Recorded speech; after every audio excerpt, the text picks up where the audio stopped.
Eu quero cumprimentá-lo nesta noite com a paz do nosso Senhor Jesus Cristo e convidar você novamente para voltar a sua atenção ou a nossa atenção para a palavra de Deus, para a primeira epístola aos Tessalonicenses. E aproveitando, que nós estamos estudando este livro, eu quero nesse momento recapitular algumas informações para que aquilo que nós estaremos estudando nessa noite possa ganhar um novo significado para nós. A cidade de Tessalônica era uma cidade muito ativa, onde viviam aí numerosos estrangeiros, por ser uma cidade portuária, e ali havia uma colônia judaica. E automaticamente, como resultado dessa colônia, havia também uma sinagoga. Paulo, então, juntamente com Silas, se dirige a essa sinagoga e ali apresenta Jesus Cristo, o Nazareno, como Messias.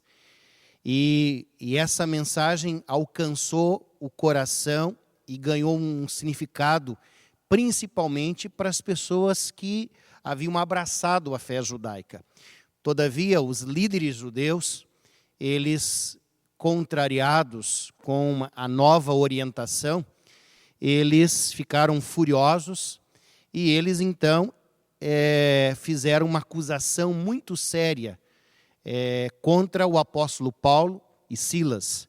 E essa acusação, inclusive, está registrada no livro de Atos, no capítulo 17 e no versículo 7, a última parte, onde os acusadores declararam o seguinte: todos estes procedem contra os decretos de César, afirmando ser Jesus outro rei. Essa não era uma acusação qualquer, era uma acusação muito séria, porque ela tinha um cunho político. E Paulo e Silas tiveram que abandonar a cidade de Tessalônica e eles fugiram em direção a Bereia, e fizeram isso às escondidas. Mas, chegando em Bereia, eles não tiveram condições de permanecer, e eles, então, seguiram na direção de Atenas.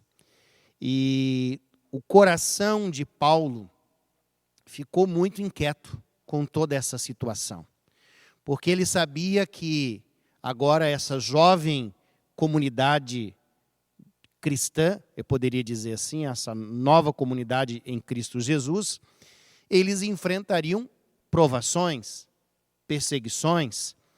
E agora imagine só uma igreja que está começando, as pessoas estão dando os primeiros passos, ele ficou muito preocupado com essa igreja. E Paulo, no seu íntimo, no seu coração, ele mostra isso profundamente, o desejo de ir até essa igreja e poder pastorear, para poder fortalecer, para poder animar, para poder dizer, vamos continuar, não desanime. Paulo, então, ele, não podendo estar, ou não podendo ir, ele envia Timóteo. E é justamente essa história, ou parte dessa história, que eu quero convidar você para que nós possamos fazer a leitura agora, no capítulo 3, e nos primeiros versos. Vejam só o que aparece aí. Pelo que, não podendo suportar mais o cuidado por vós, pareceu-nos bem ficar sozinhos em Atenas. E enviamos nosso irmão Timóteo, ministro de Deus no Evangelho de Cristo, para, em benefício da vossa fé, confirmar-vos e exortar-vos, a fim de que ninguém se inquiete com essas tribulações, porque vós mesmos sabeis que estamos designados para isto. Versículo 4. Pois, quando ainda estávamos convosco, predissemos que íamos ser afligidos, o que de fato aconteceu e é do vosso conhecimento. O versículo 5. Foi por isso que, já me sendo possível continuar esperando, mandei indagar o estado da vossa fé, temendo que o tentador vos provasse e se tornasse inútil o nosso labor. E eu não tenho como considerar todos os elementos da leitura que nós apresentamos inicialmente para vocês. Mas eu quero destacar, inicialmente dessa leitura, o versículo 2. Quando Paulo, ele tendo dificuldade de retornar para Tessalônica, ele então envia o jovem pastor Timóteo. Timóteo, então, ele é apresentado. E o texto aqui deixa muito claro que Paulo o apresenta inicialmente como irmão. Antes de apresentar aqui, quem sabe, as suas atribuições, ele não diz assim: olha, eu estou enviando para vocês Timóteo, porque Timóteo é um bom pregador. Eu estou enviando para vocês Timóteo, porque ele é um bom administrador. Ele, antes de apresentar as características de Timóteo como pastor, ele diz assim: eu estou enviando para vocês Timóteo, que é nosso irmão. Ou seja, é alguém da família cristã. É alguém que tem uma intimidade com Deus. É alguém que conhece Deus. É alguém que vai trabalhar com vocês, mas alguém que tem um relacionamento com Deus e ama essa mesma fé. Paulo apresenta Timóteo como alguém que faz parte dessa grande família que nós chamamos cristãos. Por isso é muito bonito quando nós entramos na igreja e quando nós cumprimentamos o outro dizendo: olha, meu irmão, nós estamos dizendo que nós somos filhos de Deus, nós somos filhos de Cristo e em Cristo somos irmãos um dos outros. E como uma grande família que tem as suas lutas e dificuldades, mas nós temos um propósito maior, que é ser guiados com essa missão. Paulo apresenta, então, que o ministério de Timóteo era um ministério verdadeiro, autêntico. E eu vou dizer uma frase para vocês nesse momento. A vida de um ministro, a vida de um ancião, a vida de um professor de escola sabatina é a base do seu ministério.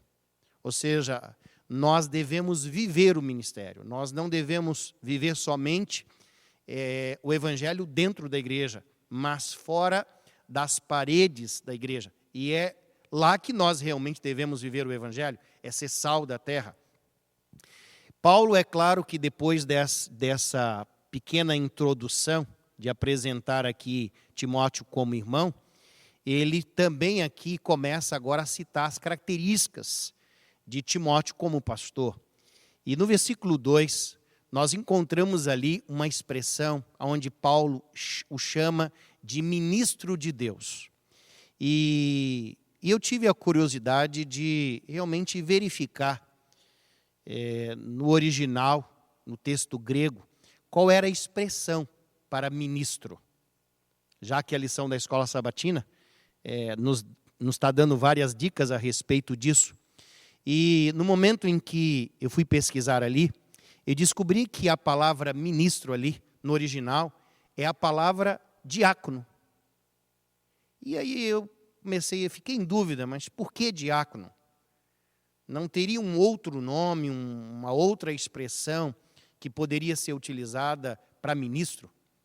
E o que me chamou a atenção é que o pastor Ranieri Salles, em 2018, ele fez um comentário da lição da escola sabatina, em um programa da Novo Tempo, e ele usou a seguinte expressão, que vai nos ajudar nesse momento.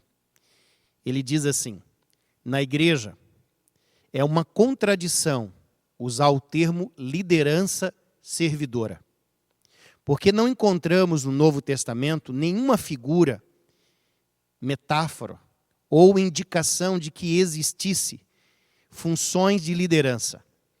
No Novo Testamento encontramos dois ofícios na igreja: presbíteros, que nós chamamos de anciãos, e diáconos. Esses eram ofícios de serviços. As pessoas não eram escolhidas para liderar, e sim para servir. Veja, no momento em que o apóstolo Paulo, ele utiliza aqui a expressão dizendo que Timóteo era um ministro de Deus.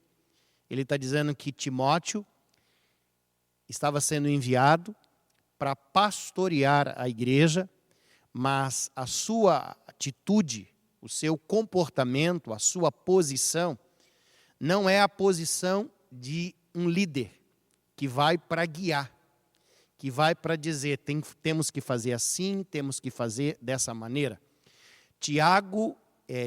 Timóteo, ele é enviado como servo, ou seja, geralmente nós invertemos hoje essa estrutura.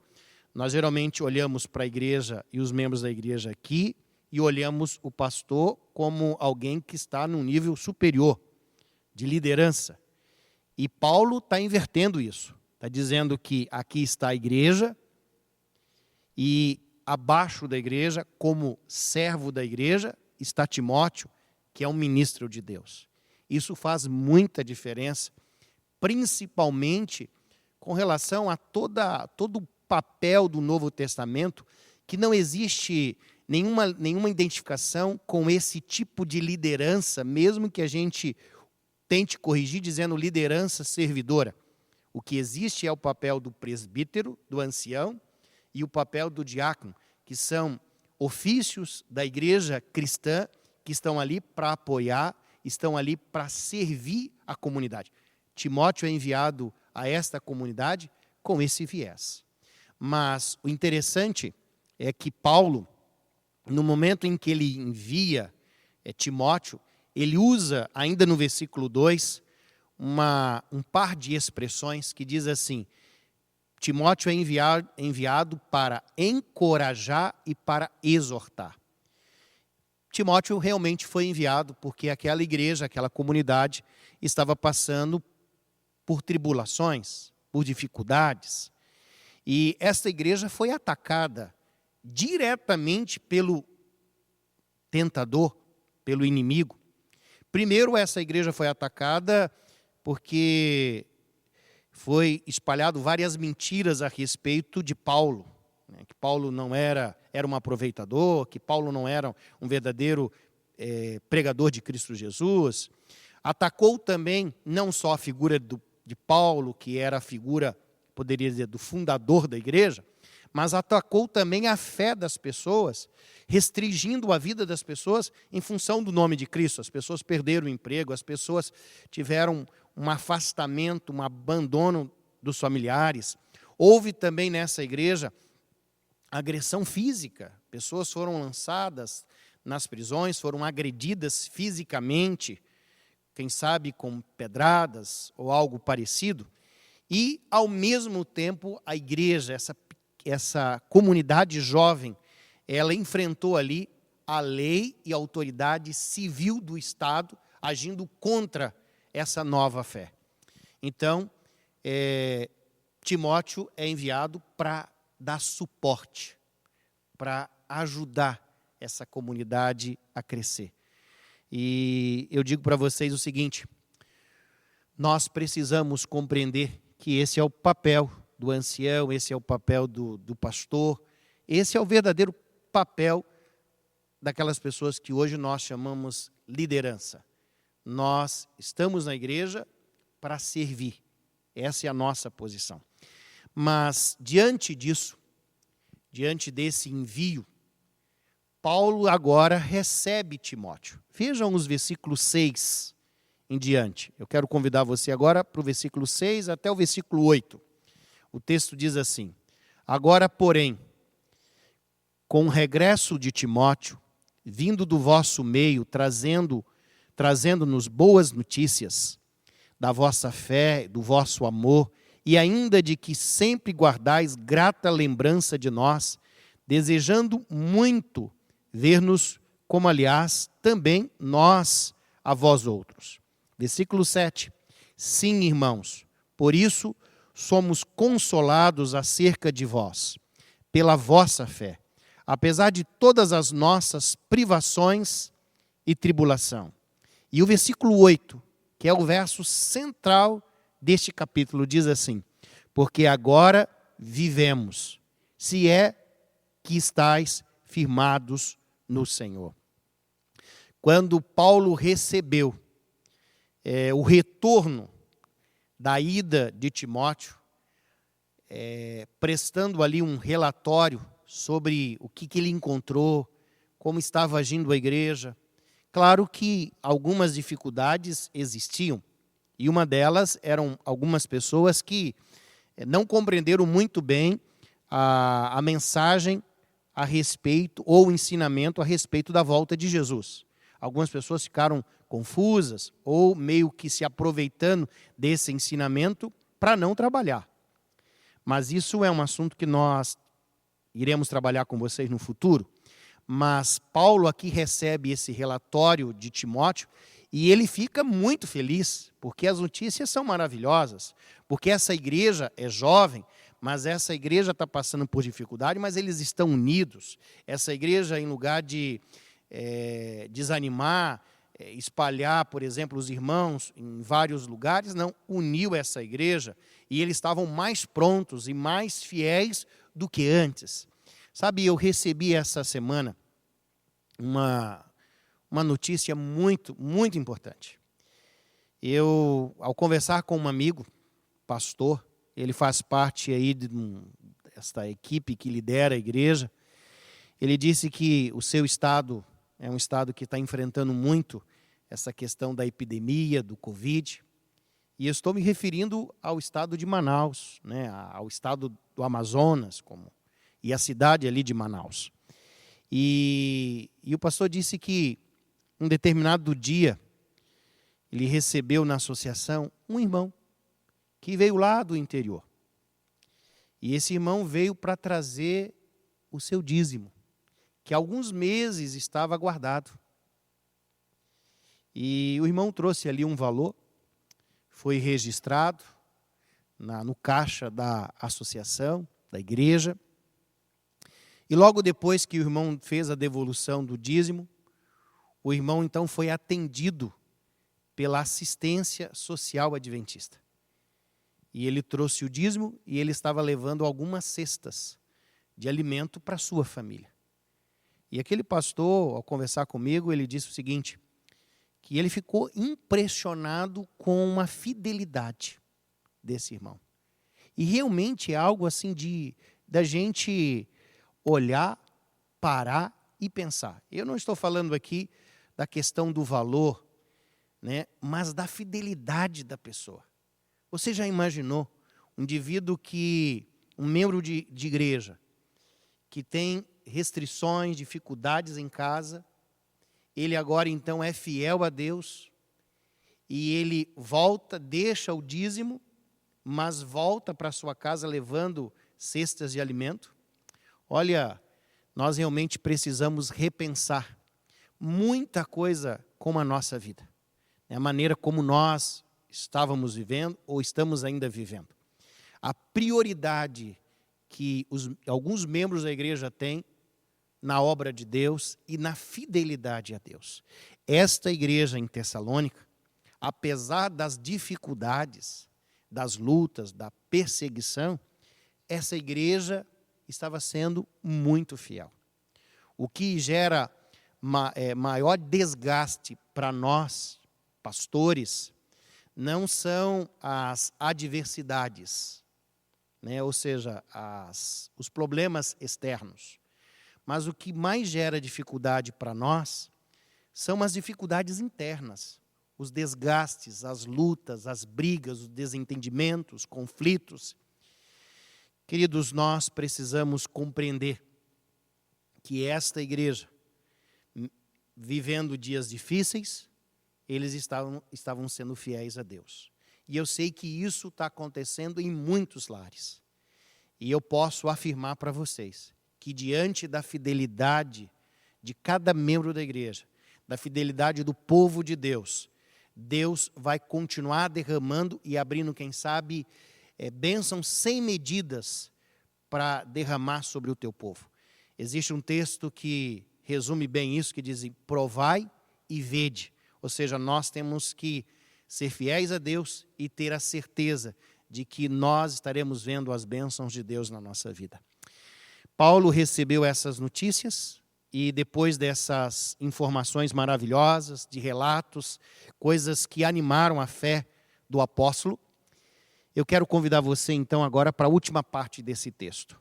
Os versículos 9 a 13, eu leio assim: Pois que ações de graças podemos tributar a Deus no tocante a vós outros, por toda a alegria com que nos regozijamos por vossa causa diante do nosso Deus, orando noite e dia, com máximo empenho, para vos ver pessoalmente e reparar as deficiências da vossa fé? Ora, o nosso mesmo Deus e Pai, e Jesus nosso Senhor, dirija-nos o caminho até vós. E o Senhor vos faça crescer e aumentar no amor uns para com os outros, e para com todos, como também nós para convosco, a fim de que seja o vosso coração confirmado em santidade, isento de culpa, na presença do nosso Deus e Pai, na vinda de nosso Senhor Jesus, com todos os seus santos. Veja agora o apóstolo Paulo, ele começa a desenvolver aqui uma oração. É isso que ele está fazendo. Diante da sua alegria de receber as notícias, ele agora começa a orar pelaquela comunidade, já que ele não podia estar lá fisicamente. E ele ora por essa comunidade, e uma das coisas que ele apresenta na sua oração é que a fé desta comunidade, ela deve ser uma fé madura. A nossa fé, ela não é perfeita. A nossa fé, ela precisa de reparo. Nós precisamos cuidar do nosso escudo da fé e eliminar todas as rachaduras. E isso é uma avaliação que nós devemos fazer na nossa vida e percebermos aonde estamos errando, aonde estamos falhando, aonde estamos sendo negligentes, para que nós possamos novamente reparar a nossa proteção e aumentar a nossa fé. A fé é como se fosse um músculo do nosso corpo que precisa ser exercitado. A fé é assim. Como é que nós exercitamos a fé? Através da leitura da Bíblia, através da oração, através de uma música. Como é que nós criamos brecha nesse escudo, nessa proteção da fé? Olha, fazendo o contrário, deixando de ler a Bíblia, e a gente usa todo o nosso tempo, quem sabe, vendo coisas que não vão edificar a nossa fé, quando nós negligenciamos o estudo da Bíblia, da oração, quando nós ouvimos músicas seculares, ou seja, a nossa fé, ela vai sendo perdida, né? Nós vamos perdendo a nossa fé, a intensidade, a força, por isso nós precisamos desenvolver a nossa fé. O apóstolo Paulo, ele destaca aqui na sua oração que essa igreja ela tem que crescer na fé. Nós não podemos continuar como crianças, meninos, a vida inteira. Nós precisamos crescer e amadurecer. Por isso o apóstolo Paulo também, ele faz na sua oração aqui, ele cita que esta comunidade, ela precisa ter um amor profundo. Porque nós temos que entender assim, que diante das dificuldades e tribulações e provações, existem aquelas pessoas que vão melhorar e que vão ficar mais firmes ainda, mas existem aquelas pessoas que, devido às dificuldades, elas vão agir de maneira mais egoísta. Isso acontece também com cada um de nós, principalmente diante dessa crise. Se você olhar o comportamento de algumas pessoas no início dessa pandemia, com medo das mercearias não terem um alimento, foram lá e fizeram super ranchos, e a gente registrava, eu li vários registros através da mídia, de mercearias de supermercado que estavam praticamente com as suas prateleiras vazias. Ou seja, às vezes nós agimos de maneira egoísta, porque o mesmo sol que endurece a cera, né, que amolece a cera, ele vai endurecer o barro. Ou seja, aquilo que pode ser benéfico para a minha fé, para outras pessoas, pode ser um momento gerador de crise. Por exemplo, nós estamos tendo agora os nossos cultos online, né, e nós estamos fazendo transmissão. Daqui a pouco tem gente que está gostando tanto que vai ter dificuldade para voltar para a igreja. E existem outras pessoas que estão perguntando assim: pastor, quando é que nós podemos realmente voltar para a igreja? Ansiosos por esse momento.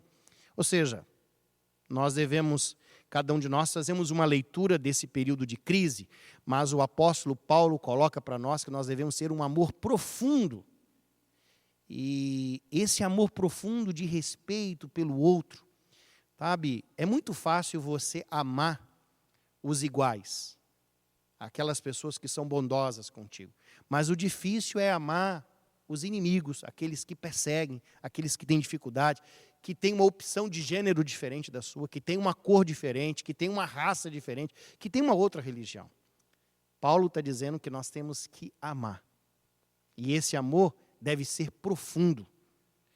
E Paulo, ele termina essa oração novamente com o tom aqui, como ele termina todos os outros capítulos, que é com a volta de Jesus.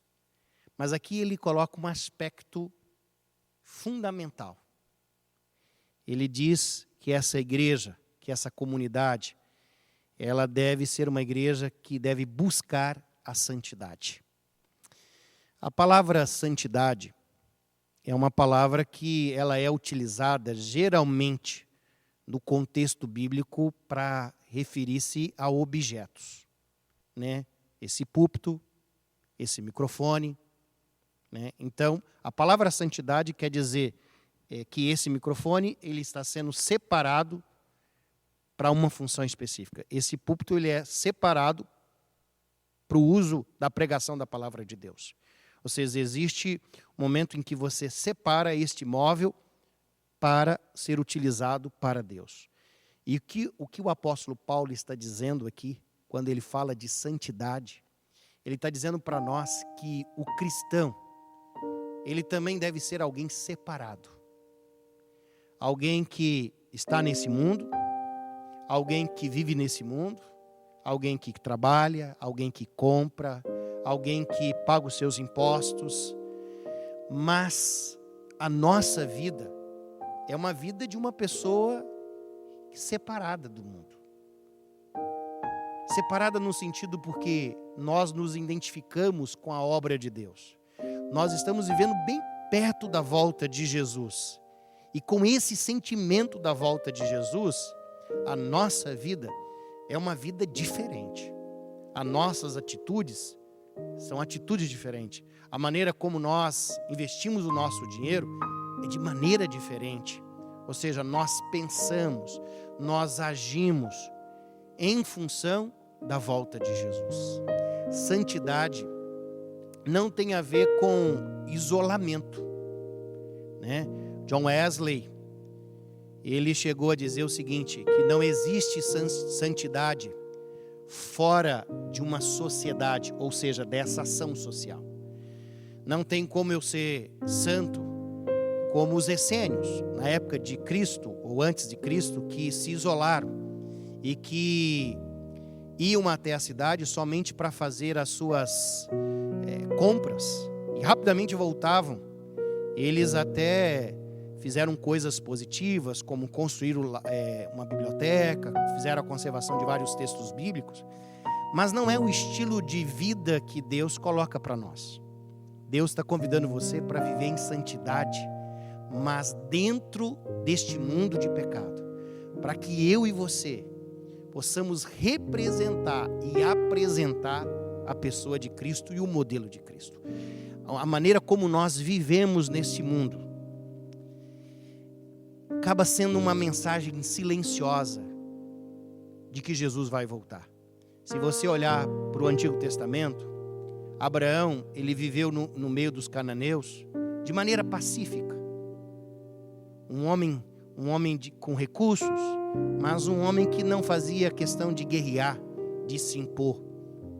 E ele agiu, e a sua vida era uma vida de santidade, testemunhando a respeito desse Deus.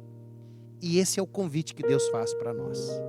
O convite de sermos santos neste mundo, de sermos separados, porque Jesus está voltando. Esse é o desafio que eu quero deixar com você nessa noite. Ser santo, santo. E é sobre isso que nós queremos convidar você para louvar o nome de Deus nesse momento. E a sua resposta é através do hino. Eu quero convidar o Elmer, nesse momento, para gerenciar esse momento para nós. É momento de sintetizarmos essa mensagem que acabamos de ouvir.